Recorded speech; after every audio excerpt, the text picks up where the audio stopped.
नमस्कार। राय साहब की राय कार्यक्रम में एक बार फिर से आप सभी का स्वागत है। दोस्तों, 3 जुलाई 2026 को जब शेयर बाजार खुले तो अचानक देखने में ये आया कि पावर सेक्टर से जुड़े हुए शेयर जो हैं वो भरभरा करके नीचे गिरने लगे। और ये गिरावट उन शेयरों में खास करके थी जो पावर ग्रिड से जुड़े हुए शेयर्स थे। यानी जहां पावर ग्रिड का इंटीग्रेशन, रिन्यूएबल एनर्जी का integration, expansion, modernisation, transmission, distribution, ये सारे एचवीडीसी, ये सारे प्रोजेक्ट्स करने वाले जो कंपनियों के शेयर थे उनमें जबरदस्त नरमी देखी गई। और एक बार तो इनमें से ज़्यादातर कंपनियों के शेयर जो हैं वो 10% तक नीचे गिराए। बाद में थोड़ी नीचे की कीमतों पर नई मांग पैदा होने के बाद ये शेयर जो है थोड़ा सुधरे, लेकिन फिर भी 7 से 9% तक की जो नरमी है उसके साथ ये बंद हुए। अब देखना ये है कि सोमवार को इन शेयरों का क्या हाल रहता है। अब ये सब कुछ हुआ क्यों? अचानक बाजार खुलते ही जो है वो इतनी बड़ी गैप डाउन ओपनिंग कई शेयरों में क्यों हुई? इसकी वजह थी कि केंद्र सरकार ने जो है वो चीनी कंपनियों को ये इजाज़त दे दी कि अगर उनके पास भारत में प्रोडक्शन फैसिलिटीज़ हैं, प्रोडक्शन बेस है, तो वो कंपनियां भी जो है वो ग्रिड से जुड़ी हुई जो प्रोजेक्ट्स हैं उनके लिए बिडिंग कर सकती है। यानी उन्हें जो है बिडिंग प्रोसेस में शामिल करने की परमिशन मिल गई। ये दीगर बात है कि ये परमिशन जो है मात्र 2 वर्षों की अवधि के लिए होगी। लेकिन अब सवाल ये उठाया जा रहा है कि क्या गारंटी है कि 2 साल बाद इन चीनी कंपनियों को एक्सटेंशन मिलेगा या नहीं। सरकार अगर ये स्पष्ट तौर पे बोल दे कि हाँ बस ये 2 साल के लिए है, इसके बाद इन्हें किसी प्रकार का एक्सटेंशन नहीं दिया जाएगा, तो अलबत्ता हालात कुछ बदल सकते हैं। लेकिन फिलहाल निवेशकों में घबराहट है, निवेशकों में अफरा तफरी का माहौल है, खास करके छोटे निवेशकों में जिन्होंने एक छोटी होल्डिंग इन शेयर्स में बना के रखी है। तो कुल मिलाकर के हालात ये हैं कि अभी कुछ भी निवेशकों के समझ में नहीं आ रहा है कि अचानक ये क्या हो गया। अब इसके पीछे जो है वो यही प्रमुख कारण है कि चीनी कंपनियों को परमिशन दी गई। और ये जो 4 चीनी कंपनियां हैं जिनमें प्रमुख तौर पर टीबीईए एनर्जी, उसके बाद ये न्यू नॉर्थ ईस्ट इलेक्ट्रिक, उसके बाद ताइकाई एन इलेक्ट्रिक और तानचिंग इलेक्ट्रिक, ये सब जो 4 कंपनियां हैं ये बड़ी बड़ी कंपनियां हैं। और इनके पास भी वो सारी टेक्नोलॉजी मौजूद है, सारे क्रिटिकल इक्विपमेंट्स मौजूद है और एक्सपर्टीज मौजूद है जो हाई लेवल टेक्नोलॉजी को एक्सिक्यूट करने के लिए होना चाहिए। क्योंकि इन कंपनियों में से जो कई कंपनियां हैं वो प्राइवेट सेक्टर के लिए जो है वो पावर सेक्टर में पिछले कई वर्षों से कार्यरत हैं। तो कुल मिलाकर के अब सवाल ये पैदा होता है कि इस काम में जुटी हुई जो प्रमुख कंपनियां हैं उनमें ज़्यादातर मल्टीनेशनल्स हैं, जैसे Hitachi Energy, ABB, Siemens, Siemens Energy, GE Vernova और सीजी पावर। अब इन कंपनियों में जो गिरावट तेजी से आई 3 जुलाई 2026 को, वो वाकई बहुत चौंकाने वाली थी। क्योंकि इतनी ज़्यादा एक ही दिन में गिरावट वो समझ से परे थी। अब हर आदमी को ये जानने की उत्सुकता है कि आखिर ये दौर नए शेयर गिरे हुए भाव पर और एक्युमुलेट करने का है या इन शेयरों से निकल जाने का है, क्योंकि ज़्यादातर निवेशकों को ये लग रहा है कि चीनी कंपनियों का जो प्रोडक्शन जो कॉस्ट है और बिडिंग में जो वो कॉस्ट एडवांटेज दिखाते हैं, उनके सामने क्या ये कंपनियां जो ऑलरेडी एग्जिस्टिंग कंपनीज हैं वो टिक पाएंगी? क्या उनको टेंडर प्रोसेस के अंदर जो है वो उतनी सफलता मिल पाएगी जो आज की डेट में वो प्राप्त कर रही हैं?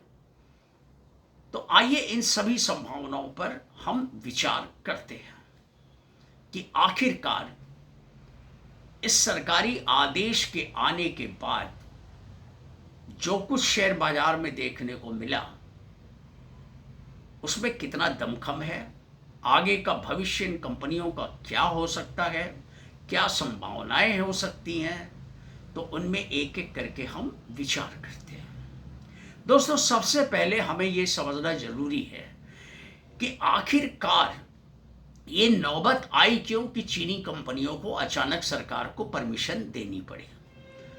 माना यह भी जा रहा है कई हलकों में कि ये परमिशन अचानक नहीं दी गई, वास्तव में ये 2-3 साल पहले से जो है वो इस पर विचार किया जा रहा था, क्योंकि सरकार का कहना ये है कि जो ग्रिड का जो काम चल रहा है, ट्रांसमिशन डिस्ट्रीब्यूशन का जो काम चल रहा है, रिन्यूएबल एनर्जी का ग्रिड में इंटीग्रेशन का जो काम चल रहा है, एचवीडीसी का जो प्रोजेक्ट्स का काम चल रहा है, वहाँ पर इक्विपमेंट्स की शॉर्टेज होने की वजह से जो है वो काम जितना स्मूथली और तेजी से आगे बढ़ना चाहिए वो नहीं हो पा रहा है। इसलिए मजबूर होकर के चीनी कंपनियों को जो है इजाजत दी गई। अब सवाल ये है कि इन कंपनियों पे जो ऑलरेडी एग्जिस्टिंग कंपनीज हैं, चाहे वो एबीबी हो, चाहे सीमेंस हो, सीमेंस एनर्जी हो, जी वर्नोवा टीएनडी हो, चाहे वो सीजी पावर हो, अब इनका भविष्य क्या होगा, इनके कामकाज पर क्या असर पड़ेगा? तो सबसे पहले एक एक पॉइंट हम लोग संक्षेप में जानने की कोशिश करते हैं। सबसे पहले तो एक जो तत्काल इसका इम्पैक्ट पड़ेगा वो एक साइकोलॉजिकल इम्पैक्ट हो सकता है बाजार में, वो एक सेंटिमेंटल इम्पैक्ट हो सकता है बाजार में, लेकिन एक दूसरी तरफ सच्चाई ये भी है कि इन चीनी कंपनियों के बिडिंग प्रोसेस में शामिल होने के बाद निश्चित तौर पे ये जितनी भी कंपनियां इस क्रिटिकल क्षेत्र में जो है अपनी क्रिटिकल टेक्नोलॉजी के साथ काम कर रही हैं, तो एक जो है वो मार्जिन से जुड़ा हुआ हेडविंड जरूर पैदा हो सकता है। अब ये कितना बड़ा हेडविंड होगा, कितना इसका स्वरूप कैसा होगा और ये कितना प्रभाव कंपनियों की मार्जिन्स पे, उनकी ईपीएस ग्रोथ पे, इनके जो फ्री कैश फ्लोज हैं उन पे, सेल्स पे क्या प्रभाव डालेगा, कितना प्रभाव डालेगा? तो कई इंडस्ट्री एक्सपर्ट्स का ये मानना है कि जो ग्रिड से जुड़ा हुआ जो काम है, जो परियोजनाएं हैं, उनकी जो टोटल जो मतलब बजट कह लीजिए या आप या जो आउटले कह लीजिए, वो लगभग 9 लाख करोड़ रुपए का है, जिसमें से अकेले 1.25 लाख करोड़ रुपए जो है वो एचवीडीसी यानी high voltage direct current transmission से जुड़ी हुई जो परियोजनाएं हैं उनके लिए है। उसके अलावा बाकी सब तमाम और दूसरी जो इंटीग्रेशन का काम है और दूसरा जो है वो ट्रांसमिशन है, डिस्ट्रीब्यूशन है और दूसरे तमाम जो प्रोजेक्ट्स हैं उनसे जुड़ा हुआ है। तो अब ये 9 लाख करोड़ रुपए का इतना बड़ा बाजार, इतना बड़ा आउटले, इसमें अगर 4 चीनी कंपनियां आ भी जाएं तो उससे बहुत ज्यादा कोई फर्क पड़ने वाला नहीं है। अब एक संभावना और है, क्या अगर मान लीजिए 10 टेंडर निकाले गए तो क्या 10 के 10 ये चीनी कंपनियां हथिया लेंगी? इसकी भी संभावना पूरी तरह नहीं कही जा सकती कि नहीं, 10 के 10 जो है ठीक है, वो कॉस्ट इफेक्टिव है, उनके पास जो है प्रोडक्शन कॉस्ट उनका कम है, उनका स्केल जो है बड़ा है और उनके पास एक लंबा एक्सपीरियंस है। तो कुल मिलाकर के ये जरूर फायदा है। लेकिन जब ये कंपनियां जान जाएंगी, उनको पता लग गया है अब कि टेंडर में ये जो है कंपनियां बहुत नीचे भाव देंगी, तो बिडिंग में उनको आसानी होगी। तो ये कंपनियां भी उसी अनुरूप, भले ही उनका मार्जिन कम हो जो एग्जिस्टिंग कंपनीज हैं, लेकिन वो भी कुछ ना कुछ अपना गणित जो है वो लगाएंगी, और उस गणित के हिसाब से जो है वो टेंडर में अपना प्राइस कोट कर सकती है। तो ऐसा नहीं है कि एक तरफा ये सारे प्रोजेक्ट्स जो है वो चीनी कंपनियां हथिया लेंगी। ये कंपनियां भी कोई ज़रूर अपना मैथमेटिकल कैलकुलेशन करेंगी, उस हिसाब से कोशिश इनकी यही होगी कि लोएस्ट बिडिंग की जाए ताकि प्रोजेक्ट्स इनके हाथ में बने रहें। ठीक है, मार्जिन एक समय के लिए, थोड़े समय के लिए कम ज़रूर हो सकते हैं, लेकिन अभी ये बाजार इतना बड़ा है। और दूसरी चीज़ ये है कि ये बाजार केवल भारत में ही नहीं है, दुनिया के जितने विकसित मुल्क हैं और दूसरे तमाम मुल्क हैं, वहाँ भी जो है वो ग्रिड पुराने पड़ चुके हैं। जहाँ जहाँ रिन्यूएबल एनर्जी को महत्व दिया गया है, उनका मेन ग्रिड में इंटीग्रेशन का काम, उनको जो है वो उनका ट्रांसमिशन लॉस जीरो करने का काम, और उनको ग्रिड से कनेक्ट करने का काम, ग्रिड में इस वजह से स्टेबिलिटी लाने का काम, और ट्रांसमिशन और डिस्ट्रीब्यूशन को एक नया स्वरूप देने का काम, ये सारे काम वर्ल्ड वाइड चल रहे हैं। और वहाँ भी एक लंबा चौड़ा बाजार जो है इन कंपनियों के लिए, एग्जिस्टिंग कंपनियों के लिए मौजूद है। कई देशों में दिक्कत ये है कि चीनी कंपनियों के जो सामान है उनको जो है वो रिस्ट्रिक्ट किया गया है, तो वो वहाँ नहीं पहुँच पाएंगी। तो भारतीय और अन्य दूसरी जो कंपनियाँ हैं वो वहाँ जा कर के काम लेंगी, ऑर्डर्स लेंगी और सप्लाई करेंगी। तो भारत भी जो है, एक चीज़ समझ लेना इस पूरे प्रकरण में बहुत ज़रूरी है कि नो डाउट दुनिया का सबसे बड़ा जो हैवी पावर इक्विपमेंट जो उत्पादक है वो चीन है। उसके बाद बाकी देश हैं, चाहे वो अमेरिका हो, चाहे वो जर्मनी हो, चाहे यूके हो, चाहे कोई और भारत हो। तो जो टॉप 10 कंट्रीज हैं इस क्षेत्र में, उनमें भारत भी शामिल है। और ये टेक्नोलॉजी हर किसी कंपनी के पास नहीं है। भारत में भी ये टेक्नोलॉजी जो है मुख्यतः ABB, siemens Energy, GE Vernova, Hitachi, इनके पास है। और सीजी पावर को जो है इन्हें असिस्ट करने के लिए और इनके कच्चे माल को सप्लाई करने के लिए इसका टेलमेंट का पूरा फायदा मिल सकता है। दूसरी ओर बड़े पैमाने पे दुनिया भर में जो है वो डाटा सेंटर्स जो है स्थापित किए जा रहे हैं। इन डाटा सेंटर्स में भी जो है स्पेशलाइज्ड ट्रांसफार्मर्स की और दूसरे तमाम किस्म की ट्रांसमिशन टेक्नोलॉजी की, उसके बाद स्टेबिलिटी की, ये सब तमाम टेक्नोलॉजी की ज़रूरत पड़ेगी ही पड़ेगी। अभी देखिए, उदाहरण के तौर पे जो है अभी अमेरिका के एक जो डाटा सेंटर है उसके लिए सीजी पावर को अकेले जो है 9,000 करोड़ रुपए से ऊपर का जो है वो ऑर्डर मिला है ट्रांसफार्मर सप्लाई का। तो ऐसा नहीं है, भारतीय कंपनियां भी खासी कॉम्पिटिटिव हैं, और जो भारत में काम करने वाली जो मल्टीनेशनल कंपनीज हैं जो ग्रिड से जुड़े हुए क्रिटिकल प्रोजेक्ट्स को अंजाम दे रही हैं, वो भी एफिशिएंट है। और सबसे बड़ी चीज़ ये है कि आज के दिन जितनी भी इस क्रिटिकल प्रोजेक्ट से जुड़ी कंपनी हैं, चाहे वो सीडी पावर हो, चाहे जी वर्नोवा हो, चाहे सीमेंस हो, चाहे वो सीमेंस एनर्जी हो, चाहे वो श्नाइडर हो, चाहे वो और एबीबी हो, सबने जो है बड़े पैमाने पर, चाहे वो हिटाची हो, सबने बड़े पैमाने पर एक्सपेंशन का काम अपना चालू कर दिया है और अपनी प्रोडक्शन कैपेसिटीज को वो तेजी से बढ़ा रहे हैं। क्योंकि आज के दिन में हालत ये है कि जो जो कंपनियां अंतर्राष्ट्रीय बाजार से जुड़ी हुई जो कंपनियां हैं, दूसरे देशों की जो कंपनियां हैं, वो इन कंपनियों से सामान लेने के लिए जब संपर्क करती हैं तो इनकी पहली शर्त ये होती है कि हम इतनी समयावधि के पहले आपको सामान डिलीवर नहीं कर पाएंगे। अगर आपको मंजूर है तो आप ऑर्डर दे दीजिए, और नहीं तो फिर जो है हम मजबूर हैं। तो इन सारे हालात को, भविष्य के हालात को देखते हुए ये सारी कंपनियां जो हैं वो प्रोडक्शन कैपेसिटी एक्सपेंड कर रही हैं। इसके अलावा जो इस पूरे ग्रिड मिशन के अंदर जो एक और कंपोनेंट है जो सबसे ज़्यादा यूज़ होता है वो है अल्ट्रा हाई वोल्टेज और हाई वोल्टेज स्विच गियर और गैस इंसुलेटेड स्विच गियर्स। इन स्विच गियर्स का भी बड़े पैमाने पे बाजार जो है वो शॉर्टेज का सामना कर रहा है।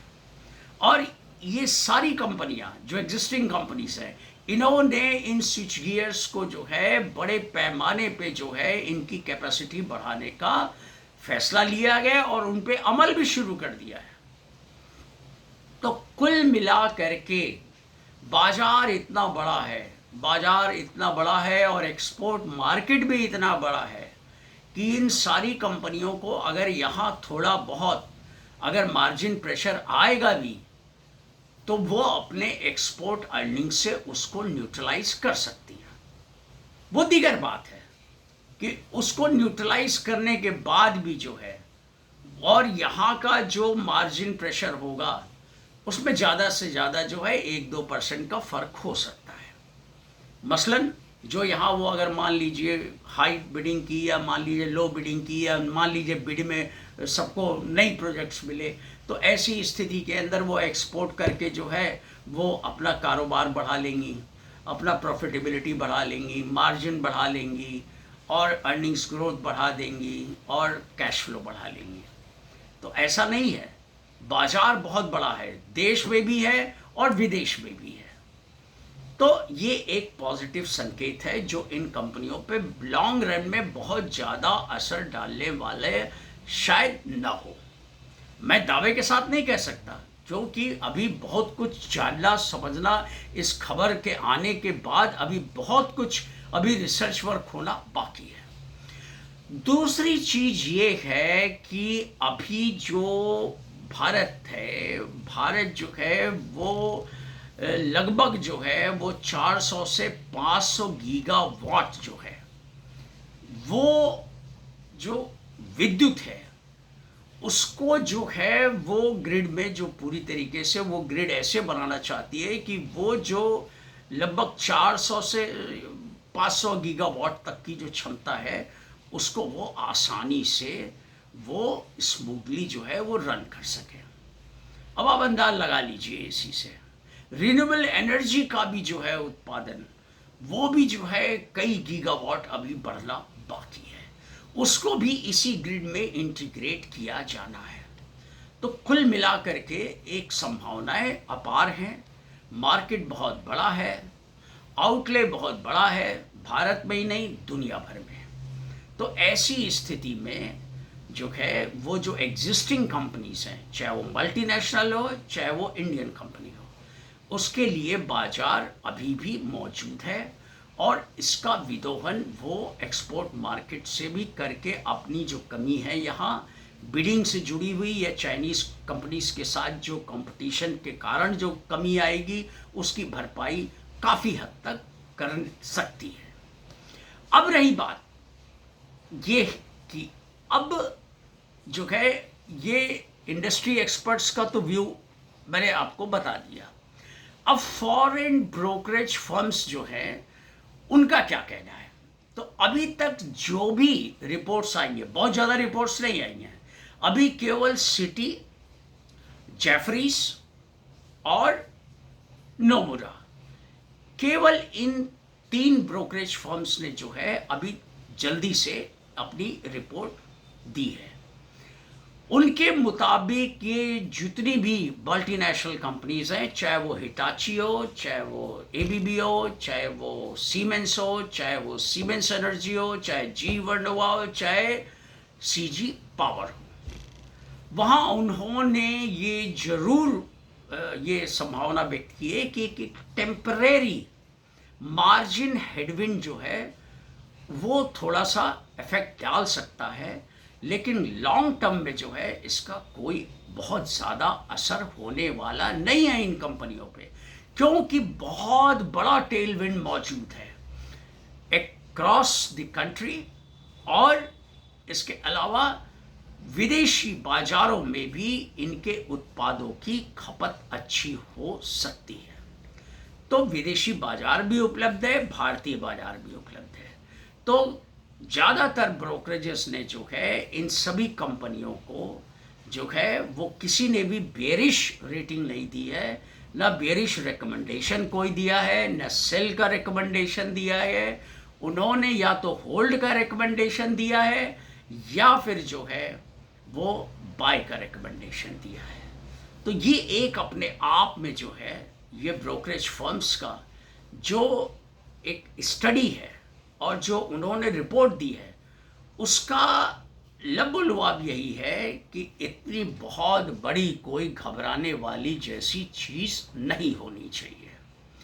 दूसरी चीज़ ये है कि इन सारी कंपनियों का जिनका मैंने नाम लिया है, इन सभी के पास जो है लगभग 17,000 से लेकर के 42,000 करोड़ रुपए तक के अभी जो ऑर्डर बैकलॉग है। इनके पास ऑलरेडी ऑर्डर्स जो है वो एग्जिस्ट कर रहे हैं और इन ऑर्डर्स को पूरा करने में ही जो है अच्छा खासा समय लग जाएगा।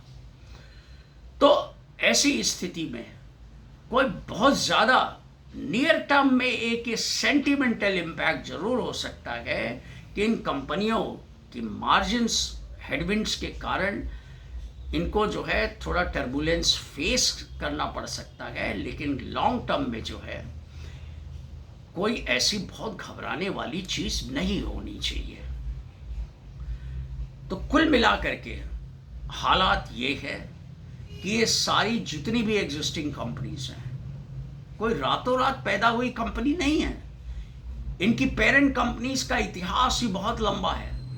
चाहे आप सीमेंस को ले लीजिए, चाहे आप जी को ले लीजिए, सब इनका इतिहास बहुत बड़ा है, बहुत लंबा है।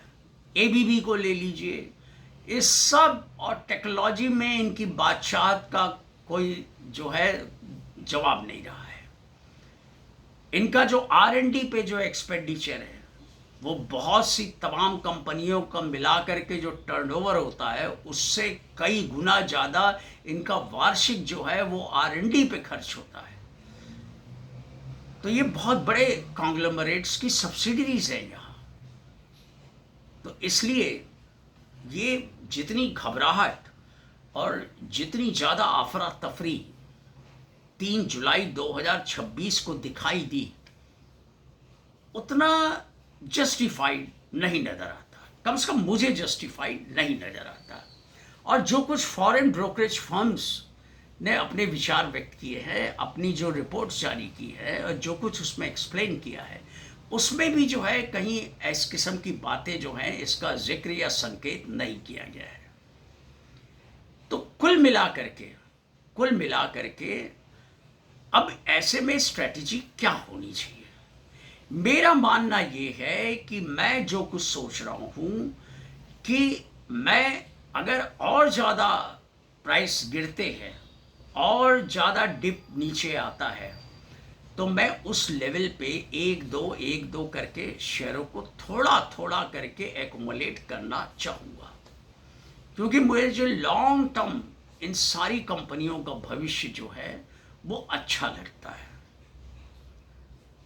ये दीगर बात है कि मैं अभी वेट करूंगा, क्योंकि अब सबसे बड़ा जो ट्रिगर पॉइंट होगा इन कंपनियों में रिवर्सल आने का या तेजी लौटने का वो होगा जो जून 2026 को समाप्त तिमाही के जो कामकाजी परिणाम आने वाले हैं वो जुलाई और अगस्त इन 2 महीनों में आ जाएंगे इन सभी एग्जिस्टिंग कंपनीज के। तो जब ये कामकाजी परिणाम आएंगे तो वहाँ पे मैनेजमेंट ज़रूर कोई ना कोई गाइडेंस देगा और इन हालात पे जो नए हालात पैदा हुए हैं चाइनीज़ कंपनी के आने के बाद, तो वो बिजनेस संभावनाएं क्या होंगी इन पर भी कुछ ना कुछ प्रकाश मैनेजमेंट डालेंगे। दूसरी चीज़ ये है कि ये जो कंपनियां हैं इनमें से कई की एजीएम्स हैं और परिणाम घोषित करने के बाद कई कंपनियां अर्निंग कॉल्स भी जो है वो अरेंज करेंगी। तो तो उन अर्निंग कॉल्स में भी जो है तमाम किस्म के क्वेश्चन जो है, ये जो नई मौजूदा अचानक पैदा हुई संभावनाएं हैं, उनसे ही जुड़े ज़्यादातर क्वेश्चंस होंगे। तो मैनेजमेंट उन पर क्या अपनी राय रखता है, क्या उनके ऊपर अपनी गाइडेंस देता है, किस किस्म की संभावनाएं व्यक्त करता है, इन पर ध्यान देना निहायत ज़रूरी है। उसके बाद पिक्चर बिल्कुल क्लियर हो जाएगी, साफ साफ तस्वीर एकदम उकेरी जा सकेगी। तो कुल मिलाकर के जो फॉरेन ब्रोकरेज फर्म्स हैं, बहुत से इंडस्ट्री एक्सपर्ट्स का जो कहना है, और जो आने वाले समय में जुलाई और अगस्त के अंदर जो एजीएम्स हैं, कुछ अर्निंग कॉल्स होंगी और जो कामकाजी परिणाम घोषित किए जाएंगे एग्जिस्टिंग कंपनीज द्वारा, तो उससे जो है हमें बहुत कुछ भविष्य का आकलन करने में मदद मिल सकती है। दोस्तों, मैंने जिन कंपनियों का नाम लिया है, उन कंपनियों के बारे में ना तो मेरी तरफ से कोई इन्वेस्टमेंट एडवाइस है, ना इन्वेस्टमेंट संबंधी कोई रिकमेंडेशन है। ये विशुद्ध एकेडमिक पर्पस से मैंने ये वीडियो बनाया और आपके सामने पेश किया है। आपको जो भी निवेश संबंधी फैसला लेना है, अपने इन्वेस्टमेंट एडवाइज़र से आप पूछ करके सलाह मशवरे के बाद ही कोई फैसला लें, और किसी नफ़े नुकसान के लिए आप स्वयं तैयार रहें। मुझे जो अच्छा लगा, मेरी जो अपने विचार है, मेरा जो अपना आकलन है, मैं क्या करूँगा, मैं हो सकता हूँ ना भी करूँ, हो सकता है करूँ, कब निकल जाऊँ, ये भी हो सकता है। तो इसलिए आप मेरी बात पे यकीन ना करें। आपके सामने मैंने अपने विचार केवल खरीदने ना खरीदने के बारे में बताए हैं। बाकी सब जितना भी मुझे अन्य सोर्सेज से मिला है, मैंने वही जो है आप तक समेट के पहुंचा दिया है। तो दोस्तों, अब देखना ये है कि सोमवार को जब बाजार खुलता है तो इन शेयर्स में कैसा रुख रहता है। क्या और मंदी आएगी, या कुछ स्थिरता लौटेगी, या प्राइस रिवर्सल होगा, अब देखना यही है। हाँ, ये ज़रूर है, अगर सरकार की तरफ से कोई पॉजिटिव बयान आ गया तो फिर जो है इस सेक्टर में जो एग्जिस्टिंग कंपनीज हैं, चुनिंदा 4-5, उन कंपनियों में एक बार फिर से रौनक लौट आने की संभावना से इनकार भी नहीं किया जा सकता। फिलहाल तभी सरकार ने कोई स्पष्टीकरण नहीं दिया है। अब देखना है कि सरकार देती है कि नहीं देती है। कुछ और नई कंडीशंस या कुछ और नए ब्लूप्रिंट्स जब आ जाएंगे, इससे जुड़े हुए, बिलिंग से जुड़े हुए, चाइनीज़ कंपनियों से जुड़े हुए, तब और चीज़ें जो है वो क्लियर हो जाएंगी। तो जो कुछ अब तक का डेवलपमेंट है वो मैंने आपके सामने रख दिया, बाकी फैसला करना आपका है। तो ये वीडियो अगर आपको अच्छा लगा हो, इसके कंटेंट्स अगर आपको पसंद आए हों, तो प्लीज़ आप मेरे चैनल को सब्सक्राइब कीजिए, मेरी हौसला अफजाई कीजिए, और वीडियो को लाइक कीजिए।